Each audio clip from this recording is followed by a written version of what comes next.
The red dust of Deadwood Bluff clung to Martha Ellison's skirts as she trudged through the dry, unforgiving land. One hand supported her swollen belly, the other gripped a weathered knife.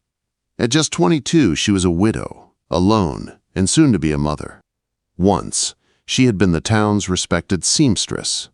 Now, she was a ghost, cast out by the very people she had stitched Sunday dresses for. 6 days had passed since the town council had banished her. They said a pregnant woman without a husband's name brought shame on their God-fearing settlement. The whispers had followed her out of town. Whispers that Thomas Ellison's death had left behind more than a widow. It had left a woman carrying a child that could not possibly be his. The August sun burned down mercilessly as Martha followed the dried creek bed, her lips cracked from thirst. She had left everything behind. Her home, her tools, even her name. All she carried now was a small pack with a canteen, a blanket, and her husband's hunting knife. The wilderness ahead promised nothing but hardship, yet somehow it felt kinder than the town that had turned its back on her. She moved slowly, her boots kicking up clouds of dust that shimmered like ghosts in the heat. Her mind replayed that final day in Deadwood Bluff. The church bell had rung sharp and cold that Tuesday morning as she stood before the council. Faces she had known all her life stared at her with disgust. Pastor Williams spoke of sin and shame, claiming her unborn child would bring God's wrath on their town. Mayor Crawford had struck his gavel, declaring, "A child born of adultery cannot draw breath in Deadwood Bluff. You have until sunrise to leave." Not one person spoke for her. Not the women whose babies she had helped deliver. Not the men whose wounds she had stitched when the doctor was away. Their silence had cut deeper than their words. That night, she packed what little she could. The knife, some dried meat, and a silver locket with her mother's portrait.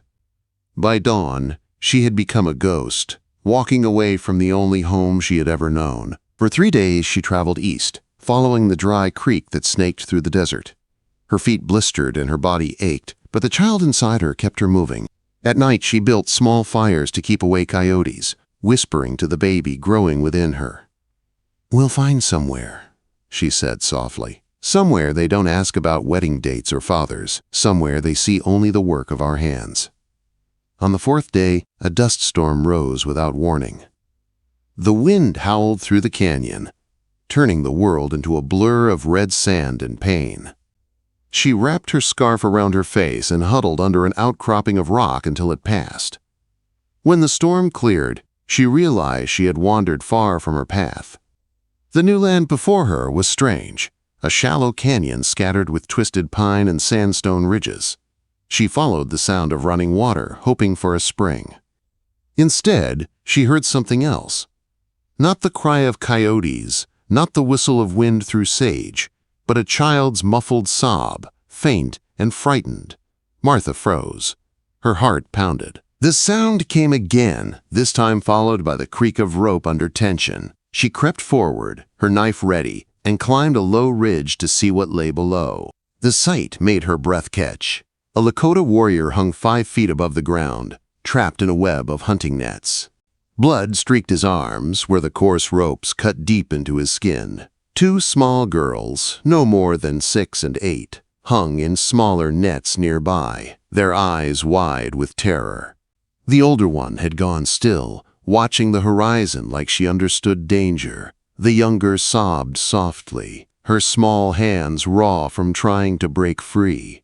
Martha recognized the handiwork immediately. These were Jed Rourke's nets, the bounty hunter from Deadwood Bluff. He had bragged in the saloon about capturing native families to sell for government payments. He preferred taking them alive. A broken spirit, he always said, was easier to transport than a defiant one. Her stomach turned at the memory. The tracks of horses circled the clearing. 5 riders, maybe 6. They would be back by nightfall. If she was going to act, she had to do it now. The warrior's eyes found hers. They were dark and steady, not pleading, just watching, waiting to see what she would do. Martha's hand went to her belly. Something passed between them. a silent understanding of danger and loss. The older girl noticed her next. "Help!" she whispered in English, her voice trembling. "Please!" Martha swallowed hard.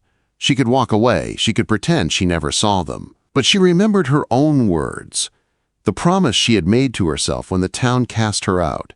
"If no one will save me, then I'll save someone else." She drew her knife and began to descend the rocky slope. Every step was slow and painful. The ground shifted beneath her feet, sharp stones tearing at her shoes. When she reached the clearing, sweat had soaked her dress. The warrior's muscles tensed as she approached, his gaze never leaving her face. "I'm going to cut you down," she said quietly.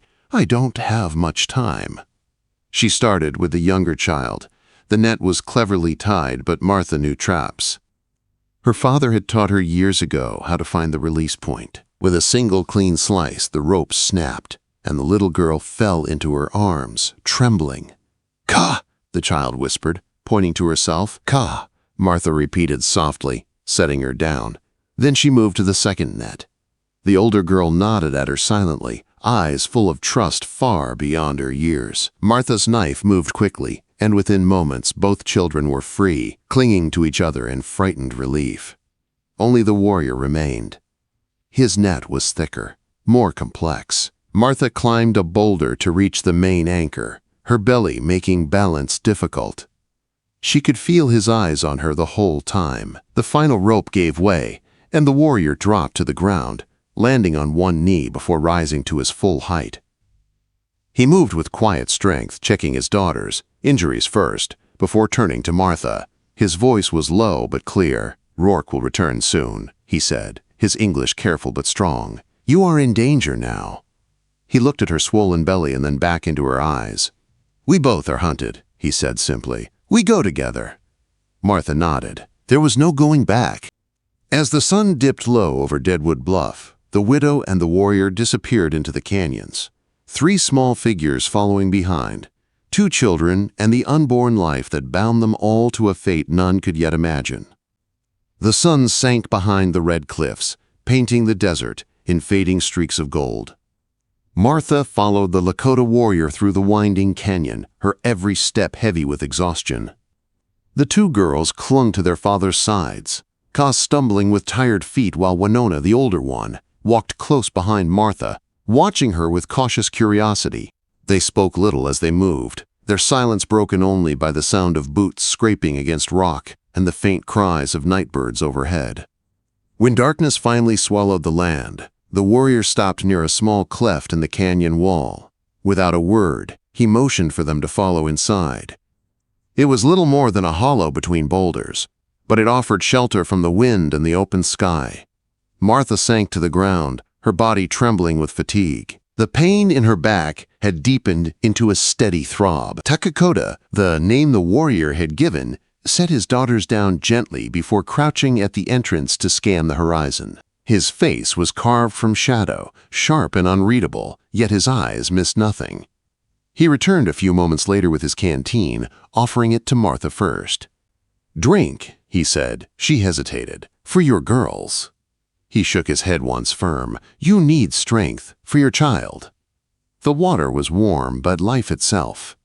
Martha drank greedily, feeling it cool her dry throat. She passed it back, murmuring thanks. Ka smiled sleepily as her father gave her a small sip, then curled up against him, whispering something soft in Lakota. Martha watched them in the flickering light of a small, carefully shielded fire. A father comforting his children, a sight she had not known since before Thomas's illness. There was tenderness in Takakota's every movement, though his face stayed hard. She wondered if he had a wife waiting somewhere, until she saw the worn leather bracelet on his wrist, strung with 3 small beads and 1 missing space. The kind of thing made by a child to honor the dead. Outside, coyotes called to the moon. Inside, Martha fought sleep. Her mind returned to Deadwood Bluff, the stairs, the judgment, the shame. And then she thought of what she had done that day. A single decision had bound her life to this warrior's fate. There would be no forgiveness if she was caught. Not from the town, and not from Jed Rourke, the bounty hunter whose captives she had freed. Near dawn, Takakota stirred from his crouch. "They will hunt with the morning light," he said quietly. "We move when the sky turns gray." Martha nodded, already awake. By sunrise, they were climbing higher into the canyons, following a narrow path hidden by brush. Winona led, sure-footed and silent, her small fingers brushing the rocks as though the earth itself guided her. Martha struggled to keep pace, each step heavier than the last. The warrior noticed her faltering and offered his arm without a word. Pride made her refuse at first, but the child within her reminded her that pride was a luxury. She took his hand. The path wound upward until they reached a plateau overlooking a long stretch of desert. From there, Lakota stopped and crouched, studying the distance. Thin plumes of dust moved across the horizon. "Horses." "Rourke," he said simply. Martha's stomach tightened. "How many?" "More than before," he replied. "He brought help." She remembered the faces of the men who had once shared a drink with Rourke in Deadwood Bluff, mercenaries and drifters who sold their guns to the highest bidder. They would not stop until they found him. And now, her. They descended quickly into a deeper canyon, where the air was cooler and the walls glowed orange in the afternoon light. Winona stopped near a cluster of smooth stones, pressing her hand to the rock face. "Here," she said in quiet English. "There is water." Martha blinked as the warrior followed his daughter's lead. Behind the stones, a small spring trickled from the wall, collecting in a shallow basin. It wasn't much, but enough to save them. They drank, washed, and rested in the shade. The girls gathered dry twigs for another hidden fire, while Lakota spread their few belongings, a pouch of herbs, a knife, and Martha's small blanket. When she caught him studying her pack, she smiled faintly. "Not much of a traveler's kit," she said. He met her gaze evenly. "You carry life. That is enough." His words settled into her chest, like warmth against the cold. As the sun dipped lower, Lakota used the point of his knife to draw lines in the sand, a map of trails, rivers, and ridges. "We go here," he said, pointing to a jagged line that cut through the rocks. "My people once lived beyond this valley. If we reach the mountain river, we find shelter." "But Rourke will follow," she whispered. "Yes," he said, "so we must make him follow the wrong trail." He stood then, gathering brush and small branches, arranging them in a way that would leave false tracks heading south. Martha watched him work, struck by the calm efficiency in every move. This was a man who had survived hunts before. When he returned, the sky was a deep purple and stars had begun to appear. The air cooled quickly, and Ka crawled into Martha's lap, her small body seeking warmth. Martha wrapped the girl in her blanket, smoothing her dark hair back from her face. "Sleep now," she murmured. "Tomorrow we keep walking." Ka's tiny fingers clutched the silver locket around Martha's neck. "Baby?" she asked, pointing at her belly. "Yes," Martha said softly. "Baby." Ka smiled drowsily. "Strong baby," she whispered before sleep took her. Martha felt something break open in her chest. She had been called many things in Deadwood Bluff. Sinner, liar, disgrace, but never mother. Not until this moment, in a canyon filled with strangers who treated her with more kindness than her own town ever had. Later, when the fire was no more than embers, Lakota spoke again. "Why help us?" Martha looked into the dying light. "Because I know what it is to be trapped," she said quietly. "And because someone has to choose mercy." He nodded slowly. "Then mercy has chosen you too." Before she could answer, a sound carried on the wind, the distant echo of hooves. Both froze. Lakota's head snapped toward the canyon mouth. Far below, faint torches flickered in the dark. "They found the nets empty," he said. "Rourke knows." Martha's heart pounded. "How long before they reach us?" "Not long." He looked toward his sleeping daughters. "At first light, they will smell our trail." She understood without him saying more. Their safety would depend on how far they could go before sunrise. And she knew she would have to find a strength she didn't know she still had. As the first hint of dawn touched the horizon, Lakota doused the fire and lifted Kay onto his shoulders. Winona took Martha's hand firmly, her small voice steady. "We go now," she said, and together They vanished once more into the desert's endless maze of red rock and shadow. By mid-morning, the canyon heat was relentless. The desert shimmered like molten glass, and every breath burned dry in Martha's throat. Her back ached, her feet bled, and the child inside her moved restlessly, as if feeling the danger pressing close behind. They had been walking since dawn, guided by Winona's small but certain steps. The girl moved like she had been born from the very rocks, knowing each turn and rise before it came. Lakota kept to the rear, eyes sharp, every sound in the distance weighed and measured. His hunter's instincts told him what Martha already feared. Rourke was closing in. When the sun stood high above, Winona pointed to a narrow split in the cliff ahead.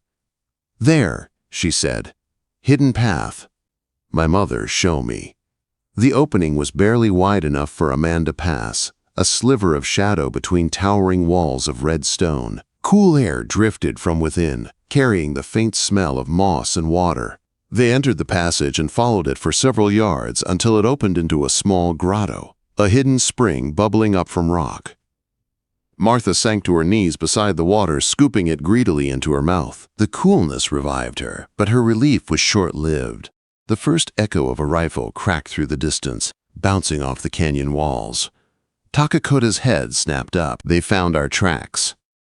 "How many?" she asked, her voice barely steady. "Too many." He checked his rifle, jaw set. "We can't outrun horses." Martha looked down at her swollen belly and knew he was right. They were trapped between cliffs and open desert, and she could not run. The warrior studied her face for a long moment before speaking again. "I draw them away. You take my daughters north. Winona knows the way." Martha shook her head, fear rising in her chest. "You'll die." He met her eyes without flinching. "Then they live." Ka whimpered, clinging to his leg. Winona grabbed her father's arm, whispering something desperate in Lakota.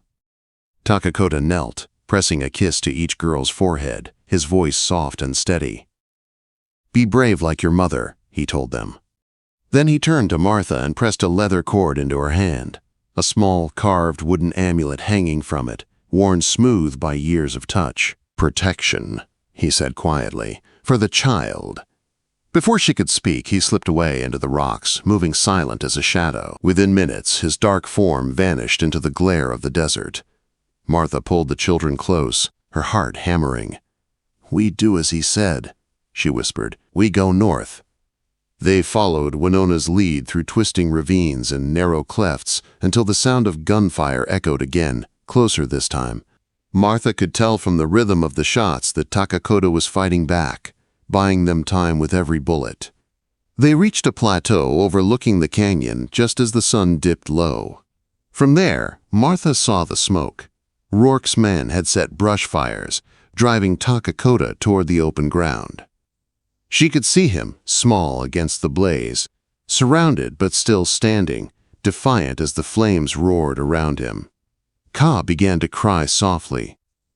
Winona pressed her hand over her sister's mouth, her own eyes wide with terror. Martha gripped the knife at her belt, the same one that had freed them from the nets, and made a decision. "Stay here," she whispered. "If I don't return, follow the North Star when it's dark. Don't stop until you find water." Winona nodded, understanding far beyond her years. Martha descended the rocks quietly, each movement deliberate. Her swollen body slowed her, but she moved with purpose. Below, Rourke's camp burned bright. Horses snorted, frightened by the flames. One man stood guard near the supplies, Marshal McConnell, Deadwood's lawman. She crept behind him, her bare feet silent in the sand. A single rock, lifted high, struck the back of his skull with a dull crack. The man fell without a sound. Martha worked fast, cutting the horses loose and splashing whiskey from his flask over the saddles and tents. Sparks from his dropped lantern caught the alcohol-soaked leather, and within seconds, flames leapt high into the night. The shouts began immediately. Rourke's men cursed and ran toward the burning camp, their torches swinging wild. In the chaos, Takakota moved.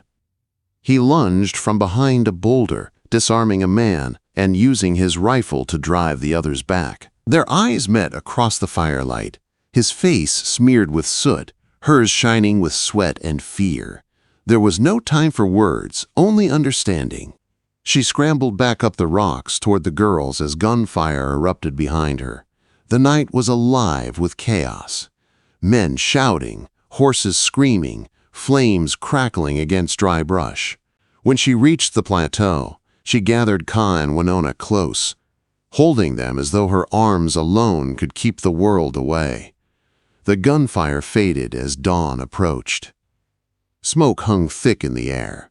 Lakota appeared through it like a ghost. Blood streaked down one arm, his eyes fierce but alive. His daughters ran to him, their cries breaking the morning stillness. "3 gone," he said grimly. "Rourke lives. He will come again." They didn't have long to rest. As the first light touched the canyon walls, Martha doubled over with a sharp pain that stole her breath. It wasn't fear this time. It was labor. "It's too soon," she gasped. Lakota lifted her easily, carrying her toward the hidden cave Winona remembered, a small crevice between rocks where cool air flowed from within. Inside, the space opened into a chamber marked with ancient handprints and carvings of mothers and children. "My people call this the Mother's Cave," he said softly. "Safe place for birth."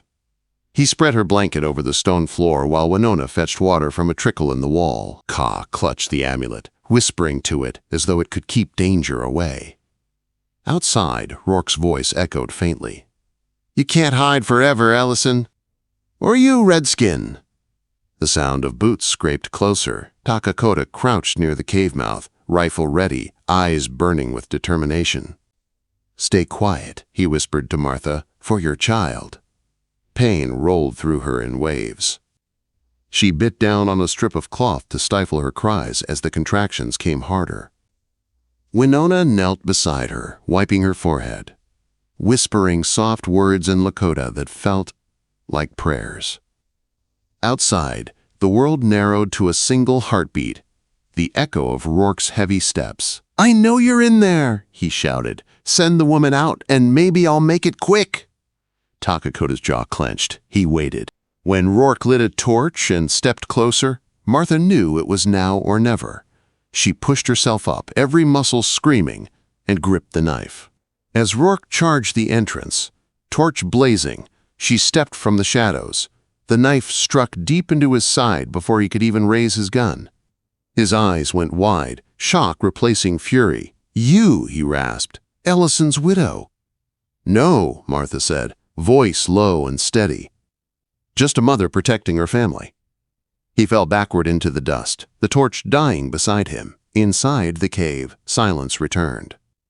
The next scream that echoed was not from pain, but from life, a newborn's first cry. When dawn finally broke, Martha held her son in trembling arms. Lakota knelt beside her, his daughters pressed close. The child's small fingers wrapped around his father's hand with unexpected strength. "His name will be Thomas Lakota Ellison," she whispered. They stepped into the morning light together, the desert stretching endless and free before them. Behind lay death and judgment. Ahead, a new beginning born from courage, sacrifice, and a mother's will to protect.